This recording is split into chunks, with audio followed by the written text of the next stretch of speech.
Kuzu hamsiye mi koy?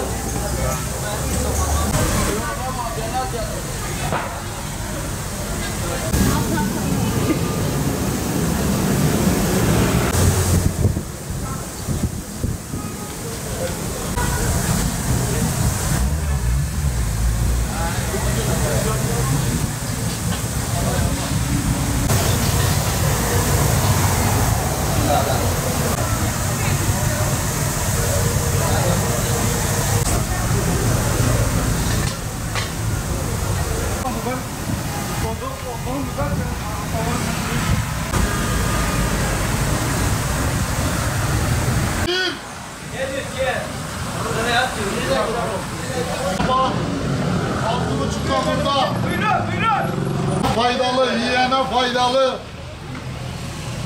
Bu yaşta bu pehlivan hep balıkla beslenir.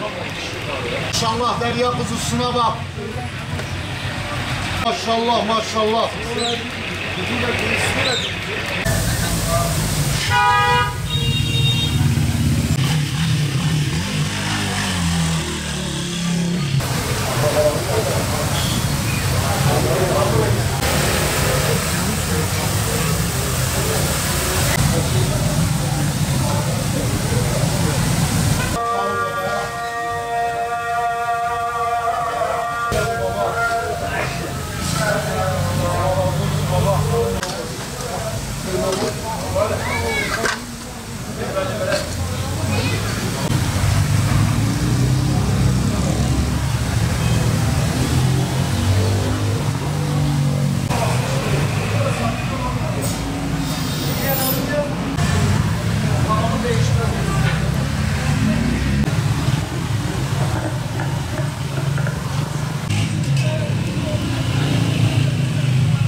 30 yıldır balıkçıyım. Balık sezonumuz başladı.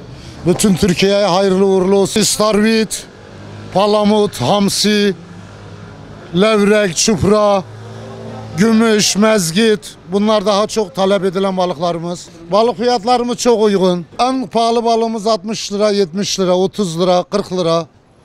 Yani etten ucuz, en sağlıklı şu an deniz ürünleri. Balık hafıza kaybına, damar tıkanmasına, bütün vücuda en sağlıklı olan balıktır. Balıkta çünkü protein çoktur. Çok olduğu için balığı tercih etmemizi bütün halkımıza istiyoruz. Türkiye'nin denizde olan her memleketinden bize geliyor balıklarımız. Özellikle Karadeniz'den. Ben bu gençliğimi bu balığa borçluyum. Bu balıktaki gıda hiçbir ette yoktur.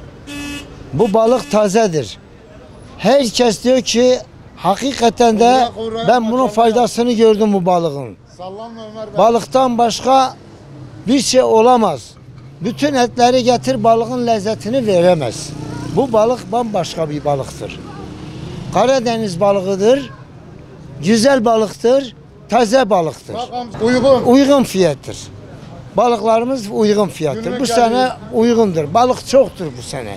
Çok olduğundan fiyatlar uygundur. Alan da memnun, satan da memnun. Şukrana levrek. Tavada da kavuruyoruz, izgarada da yapıyoruz abi. İzgarada da vatandaşımıza yapıyoruz.